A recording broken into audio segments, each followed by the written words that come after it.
नमस्कार दोस्तों, आज इस वीडियो के माध्यम से महाभारत के एक ऐसी कहानी सुनाने जा रहा हूं जो आप में से बहुत कम लोग ही जानते होंगे। यह कहानी है महर्षि अष्टावक्र की। इस कहानी में महर्षि अष्टावक्र एक ऋषि से अपने विवाह के लिए उनकी कन्या की हाथ मांगने जाते हैं। इसके बदले में वह ऋषि महर्षि अष्टावक्र की परीक्षा लेना चाहते हैं और परीक्षा में अष्टावक्र का ब्रह्मचर्य दांव पर लग जाता है। फिर उनके साथ क्या क्या घटनाएं घटती है और वे किस तरह से इस परीक्षा में पास करते हैं, यह पूरी कहानी बड़ी ही रोमांचकारी है। तो आइए महाभारत के इस रोमांचकारी कहानी को शुरू करते हैं। दोस्तों, इससे पहले यदि अभी तक आपने इस चैनल को सब्सक्राइब नहीं किया है तो जल्दी से सब्सक्राइब कर लें और बेल आइकन को दबा दें ताकि ऐसे ही रोचक तथ्य आप तक आसानी से पहुंच सकें। आपके द्वारा इस चैनल को सब्सक्राइब करना ही हमारे लिए सबसे बड़ा उपहार है। एक बार महर्षि अष्टावक्र महर्षि वदान्य की कन्या के रूप पर मोहित हो गए। उन्होंने उसके पिता के पास जाकर उस कन्या के साथ विवाह करने की इच्छा प्रकट की। तब महर्षि वदान्य ने मुस्कुराते हुए अष्टावक्र से कहा, पुत्र, मैं अवश्य तुम्हारी इच्छा पूरी करूंगा और तुम्हारे साथ ही अपनी कन्या का पाणी ग्रहण करूंगा, लेकिन इसके लिए तुम्हें मेरी एक आज्ञा माननी पड़ेगी। अष्टावक्र ने कौतूहल से पूछा, वह क्या महर्षि? महर्षि वदान्य ने कहा, तुम्हें उत्तर दिशा में जाना होगा। अलकापुरी और हिमालय पर्वत के आगे जाने पर तुम्हें कैलाश पर्वत मिलेगा। वहां महादेव जी अनेक सिद्धचारण भूत पिशाच गणों के साथ विचरण करते हैं।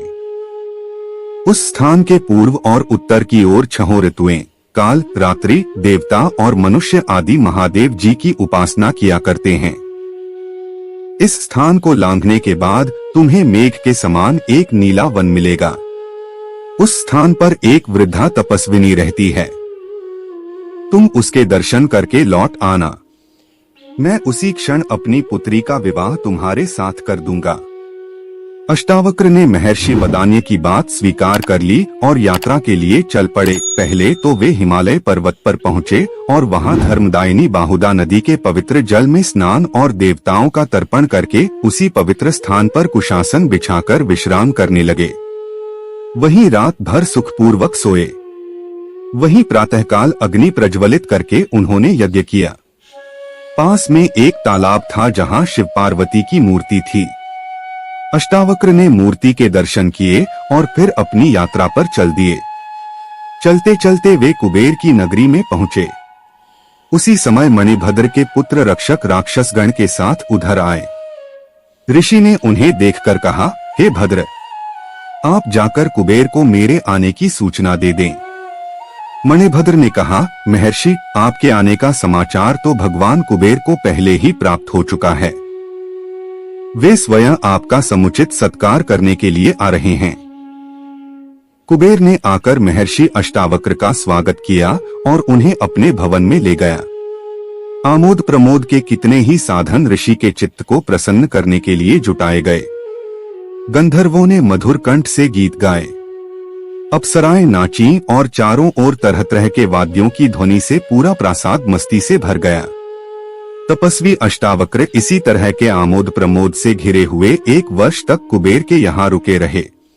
फिर उन्हें महर्षि वदान्य की आज्ञा की याद आई और उन्होंने कुबेर से चलने की आज्ञा मांगी। कुबेर ने और ठहरने का ऋषि से काफी आग्रह किया, लेकिन अष्टावक्र अपनी यात्रा पर चल पड़े। वे कैलाश, मंदर और सुमेरु आदि अनेक पर्वतों को लांघकर किरातरूपी महादेव के स्थान की प्रदक्षिणा करके उत्तर दिशा की ओर चल पड़े। कुछ ही आगे जाने पर एक सुंदर वन उन्हें दिखाई दिया।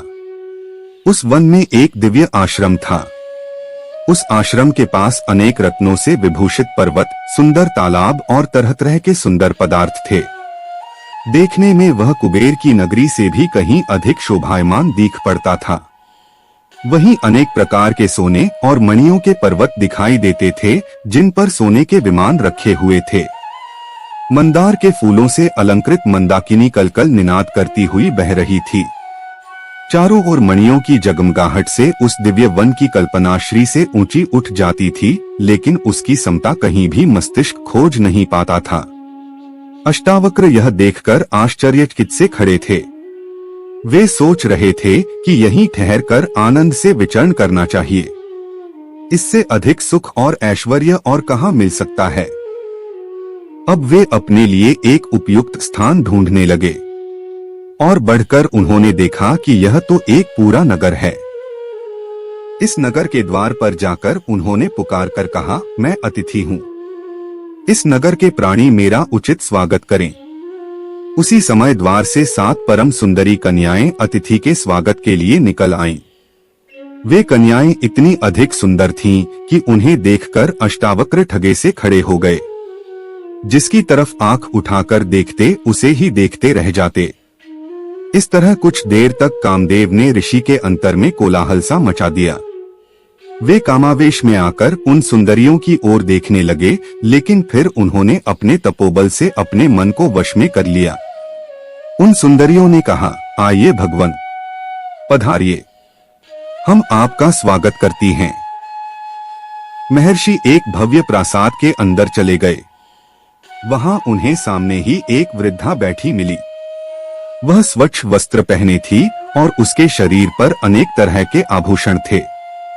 महर्षि को देखते ही वह वृद्धा उठकर खड़ी हो गई और उनका समुचित स्वागत करके बैठ गई। महर्षि भी वहीं पास में बैठ गए। उन्होंने उन सुंदरी कन्याओं की तरफ बढ़कर कहा, हे कन्याओं, तुम में से जो बुद्धिमती और धैर्यवती हो वही यहाँ रहे, बाकी सब यहाँ से चली जाएं। एक को छोड़कर सभी कन्याएं वहां से चली गईं। वृद्धा वहीं बैठी रही। रात होने पर महर्षि के लिए एक स्वस्थ शैया की व्यवस्था कर दी गई। जब महर्षि सोने लगे तो उन्होंने उस वृद्धा से भी जाकर अपनी शैया पर सोने के लिए कहा। उनके कहने पर वृद्धा अपनी शैया पर जाकर लेट गई। रात्रि का एक ही प्रहर बीता होगा कि वृद्धा जाड़े का बहाना करती हुई कांपती हुई महर्षि की शैया पर आ लेटी। महर्षि अष्टावक्र ने आदर के साथ उसे लेट जाने दिया। थोड़ी देर बाद ही वह वृद्धा कामातुर होकर अष्टावक्र के शरीर का आलिंगन करने लगी। यह देखकर महर्षि काष्ठ के समान कठोर और निर्विकार पड़े रहे। अष्टावक्र को इस तरह अविचलित देखकर वृद्धा ने कहा, हे भगवान, पुरुष के शरीर का स्पर्श करने मात्र से ही स्त्री के अंगंग में कामोद्दीपन हो उठता है। स्त्री उस समय किसी तरह अपने मन को अपने वश में नहीं रख सकती, यही उसका स्वभाव है। इसलिए आपके शरीर से स्पर्श के कारण मैं कामपीड़ा में जल रही हूँ। अब आप मेरे साथ रमण करके मेरी इच्छा को पूर्ण कीजिए। हे ऋषि, मैं जीवन भर आपकी कृतज्ञ रहूंगी। यही आपकी तपस्या का अभीष्ट फल है। मेरी यह सारी संपत्ति आपकी ही है। आप यहीं मेरे पास रहिए। देखिए, हम यहाँ लौकिक और अलौकिक अनेक प्रकार के सुख भोगते हुए रहेंगे। हे नाथ, अब इस तरह मेरा तिरस्कार न कीजिए, क्योंकि इससे मेरी आत्मा को बड़ा कष्ट पहुंचेगा। पुरुष संसर्ग से बढ़कर स्त्रियों के लिए श्रेष्ठ सुख नहीं है। काम से पीड़ित होकर स्त्रियां स्वेच्छाचारिणी हो जाती हैं। उस समय तपी हुई बालू पर या कठोर शीत में विचरण करने से भी उनको तनिक भी कष्ट नहीं होता। आप किसी भी तरह मेरी अतृप्त कामना को तृप्त कीजिए। वृद्धा की प्रार्थना सुनकर अष्टावक्र बोले, हे देवी, मैं एक तपस्वी हूँ और बचपन से अभी तक पूर्ण रूप से ब्रह्मचारी रहा हूँ। किसी भी स्त्री का शरीर मैंने स्पर्श नहीं किया। धर्मशास्त्र में व्यभिचार की बड़ी निंदा की गई है, इसलिए किसी तरह का पाप करते हुए डरता हूँ। मेरा उद्देश्य तो विधिपूर्वक विवाह करके पुत्र उत्पन्न करना है और उसी हेतु मैं अपनी स्त्री के साथ संभोग करूंगा। इसके अतिरिक्त पराई स्त्री से विषय भोग करना पाप है। हे शुभे, तुम उसकी ओर मुझे प्रवृत्त न करो। यह सुनकर वृद्धा ने कहा, हे महर्षि, यह तो आप जानते ही हैं कि स्त्रियां स्वभाव से ही कामातुर होती हैं। उनको पुरुष का संसर्ग देवताओं की आराधना से भी कहीं अधिक प्रिय और सुखकर होता है। तुम पतिव्रता की बातें करते हो तो हे स्वामी, सच तो यह है कि हजारों स्त्रियों में कहीं एक पतिव्रता स्त्री दिखाई पड़ती है और सती तो लाखों में एक होती है। जब स्त्रियों का कामोन्माद चढ़ जाता है तो वे इसके सामने पिता, माता, भाई, पति, पुत्र आदि किसी की भी परवाह नहीं करती हैं और अपनी कामवासना की तृप्ति के उपाय सोचा करती हैं। यहाँ तक कि कुछ भी करके वे अपनी इच्छा पूरी करके ही मानती हैं। हे भगवान, काम के वश होकर ही स्त्री उल्टा हो जाती है। वृद्धा की बात सुनकर अष्टावक्र मन ही मन घबरा रहे थे, लेकिन फिर भी अपने को दृढ़ रखकर उन्होंने अविचलित भाव से उत्तर दिया, हे देवी, मनुष्य जिस विषय का स्वाद जानता है उसी के लिए उसकी तीव्र इच्छा होती है। मैं तो विषय भोग जानता ही नहीं, फिर मैं किसी भी हालत में तुम्हारी इच्छा पूरी नहीं कर सकता। इसके अतिरिक्त जो भी आज्ञा दो मैं करने के लिए तैयार हूँ। वृद्धा ने कहा, यह न कहें नाथ, आप यहाँ कुछ दिन ठहरिए, तब अपने आप ही आपको संभोग सुख का स्वाद मिल जाएगा। तब मैं और आप पूर्ण सुख के साथ रहा करेंगे। इस पर अष्टावक्र ने कहा, हे देवी, जब तक तुम कहोगी तब तक मैं यहाँ ठहर जाऊंगा, लेकिन मैं नहीं जानता किस तरह तुम्हारे काम आ पाऊंगा। यह कहने के पश्चात महर्षि अष्टावक्र उस वृद्धा के अंगों पर दृष्टि डालने लगे।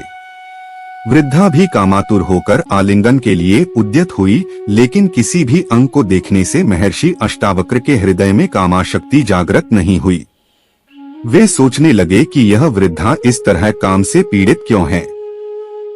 तभी उनके हृदय में संशय जागा कि हो सकता है कि यह कुछ समय पूर्व इस प्रासाद की अधिष्ठात्री देवी कोई युवती हो और किसी शाप के कारण इस तरह कुरूप वृद्धा हो गई हो। यह संशय पैदा होते ही उन्होंने उसकी कुरूपता और वृद्धावस्था का कारण पूछना चाहा, लेकिन सीधे ही वृद्धा से प्रश्न करने की उनकी हिम्मत नहीं पड़ी। एक दिन बीत गया।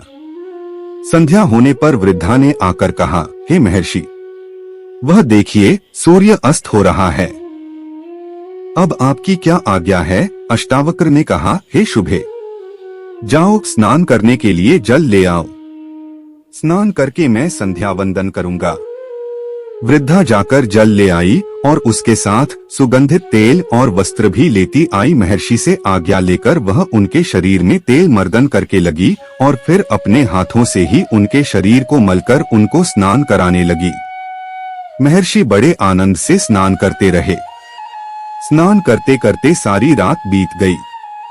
प्रातःकाल जब सूर्य की किरणें स्नानागार में आने लगीं, तो ये चौंक पड़े और इसे कोई माया समझकर वृद्धा से कहने लगे, शुभे, क्या भोर हो गई या यह किसी तरह का छल है। वृद्धा ने कहा, भगवान, वास्तव में भोर हो गई। देखिए सूर्य भगवान प्राची में निकल आए हैं। महर्षि स्नान कर चुके। इसके बाद वृद्धा ने पूछा, हे भगवान, अब मैं क्या करूं। अष्टावक्र कुछ भी उत्तर नहीं दे पाए और चिंतामग्न होकर सोचने लगे। इसी बीच उत्तर की प्रतीक्षा न करती हुई वृद्धा उठी और अंदर से एक थाल में सजाकर स्वादिष्ट भोजन ले आई। महर्षि भोजन करने लगे। फिर भोजन करते करते उन्हें पूरा दिन बीत गया। रात्रि आई। वृद्धा ने अलग अलग पलंग बिछवा दिए। महर्षि जाकर अपने पलंग पर लेट गए और कुछ देर बाद उनको नींद आ गई। आधी रात्रि के समय वृद्धा फिर संभोग की इच्छा रखती हुई उनके पलंग पर आ गई। महर्षि सहसा जागकर कहने लगे, हे देवी, तुम व्यर्थ प्रयत्न न करो। परस्त्री के साथ संभोग के लिए मेरा हृदय गवाही नहीं देता। यह कार्य मुझे धर्म विरुद्ध लगता है, इसलिए इसे त्याज्य समझकर मैं इसमें कदापि प्रवृत्त नहीं होऊंगा। इस पर वृद्धा कहने लगी, हे भगवान, आपकी शंका निर्मूल है।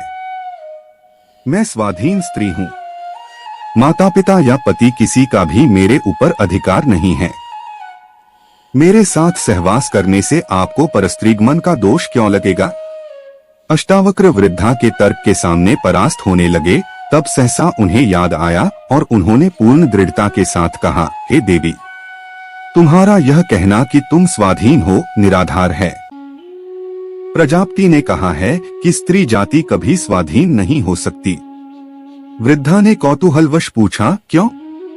अष्टावक्र ने कहा, हे शुभे, प्रजापति ने कहा है कि लोक में कोई भी स्त्री स्वाधीन नहीं है।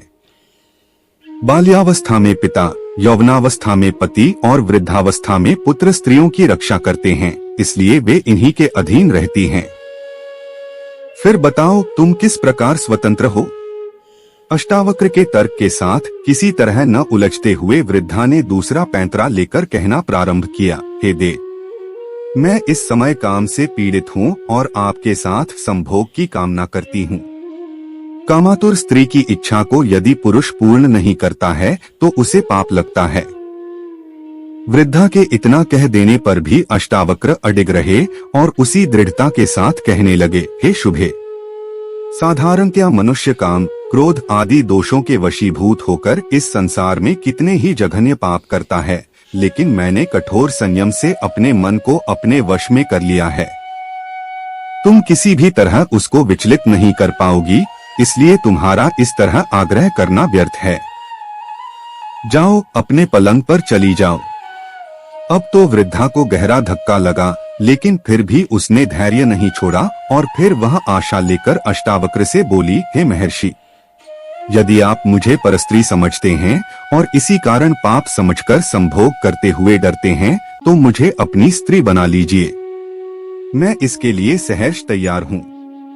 आप विश्वास रखिए, मैं अभी तक कुंवारी हूँ। इससे आपको किसी तरह का पाप नहीं लगेगा और मेरी कामपीड़ा भी शांत हो जाएगी। अब तो अष्टावक्र एक अजीब पसोपेश में पड़ गए। उन्हें कोई उत्तर नहीं सूझ पड़ा।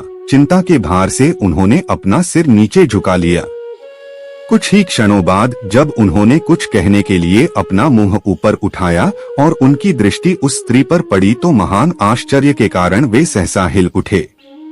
वह वृद्धा अब एक 16 वर्ष की अत्यंत सुंदरी कन्या का रूप धारण करके सामने बैठी मुस्कुरा रही थी। अष्टावक्र ने अधीर होकर पूछा, हे देवी, यह तुम्हारा कैसा रूप? मेरी समझ में कुछ भी नहीं आ रहा है कि तुम कौन हो। तुम्हारा रूप देखकर तो अब मेरे रोम रोम में एक मादकता भर गई है और मेरे अंदर कामोद्दीपन हो उठा है, लेकिन मुझे महर्षि वदान्य की सुंदरी कन्या का भी ध्यान है, जिसके कारण मैं इस कठिन परीक्षा के लिए अपने स्थान से चला हूँ। इसलिए मैं तुम्हारे साथ किसी प्रकार का संसर्ग तो नहीं कर सकता, लेकिन तुम्हारा परिचय प्राप्त करने के लिए अवश्य लालायित हूँ। बताओ कल्याणी, तुम कौन हो? उस कन्या ने मुस्कुराते हुए ही कहा, हे महर्षि अष्टावक्र, स्वर्ग, मृत्यु आदि सभी लोकों के स्त्री पुरुषों में विषय वासना पाई जाती है। मैं परस्त्रीगमन के लिए आपके मन को विचलित करके आपकी परीक्षा ले रही थी, लेकिन अपने कठोर संयम के कारण आपने धर्म की मर्यादा को नहीं छोड़ा। इसलिए मेरा विश्वास है कि जीवन में आप कभी किसी प्रकार का कष्ट नहीं भोगेंगे। मैं उत्तर दिशा हूँ। स्त्रियों के चपल स्वभाव का प्रदर्शन करने के लिए ही मैंने यह वृद्धा का रूप रखा था। इससे आप यह जान लीजिए भगवान की इस संसार में वृद्धावस्था को प्राप्त स्त्री पुरुषों को भी काम सताता है। मुझे प्रसन्नता है कि आपने स्त्री की कितनी भी चंचलता देखकर अपने ब्रह्मचर्य व्रत को नहीं छोड़ा, इसलिए ब्रह्मा और इंद्र आदि देवता आप पर अत्यंत प्रसन्न हैं। जिस काम के लिए महात्मा वदान्य ने आपको यहाँ भेजा है वह अवश्य पूरा होगा। महर्षि की कन्या से आपका अवश्य विवाह होगा और वह कन्या पुत्रवती भी होगी।